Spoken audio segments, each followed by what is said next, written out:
CM చంద్రబాబుపై తీవ్ర స్థాయిలో విమర్శలు గుప్పించారు వైసీపీ నేత గుడివాడ అమర్నాథ్. నారావారి దిష్టిబొమ్మ రాష్ట్రమంతా అభివృద్ధి అంతా తనతోనే జరిగిందని చెప్పుకుంటోందని వ్యంగ్యాస్త్రాలు సంధించారు. ఇంటి నిర్మాణం ముందు దిష్టిబొమ్మ కడితే ఇల్లంతా నా వల్లే అని భ్రమపడినట్లుగా పరిస్థితులు ఉన్నాయని అన్నారు. వెన్నుపోట్లు, పొలిటికల్ మార్కెటింగ్, మేనేజ్మెంట్లో చంద్రబాబు యూనిక్ పీస్ అని సెటైర్లు వేశారు. నా తండ్రి ఒక యూనిక్ పీస్ అని చెప్పాడు. ఈ పీస్ ఎక్కడ దొరకదు, ప్రపంచంలోనే నా తండ్రి ఒక యూనిక్ పీస్ అని చెప్పాడు. నిజమే, వాస్తవం మాట్లాడాడు.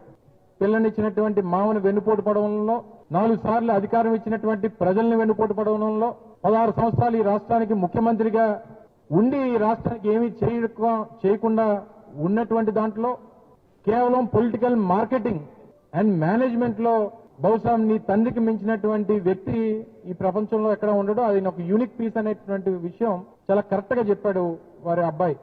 ఇల్లు నిర్మాణం పూర్తి అయిపోయిన తర్వాత దిష్టిబొమ్మ ఏమనుకుంటుందంటే ఈ నిర్మాణానికి కారణం అంతా కూడా నా వల్లే అని చెప్పి ఆ దిష్టిబొమ్మ అనుకుంటుందట.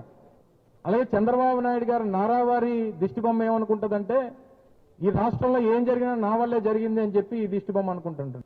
రాష్ట్ర ప్రభుత్వం నుంచి ఒక బృందం, ముఖ్యమంత్రి గారి దగ్గర నుంచి మిగిలినటువంటి మంత్రులు లేదా సంబంధించినటువంటి ఐఏఎస్ ఆఫీసర్స్, ఈ బృందం అంతా వెళ్లి దావోస్ ఒకసారి సంవత్సరానికి వెళ్తే ఖర్చు అయ్యేది దగ్గర 20 నుంచి 25 కోట్ల రూపాయలు ఖర్చు అవుతుంది.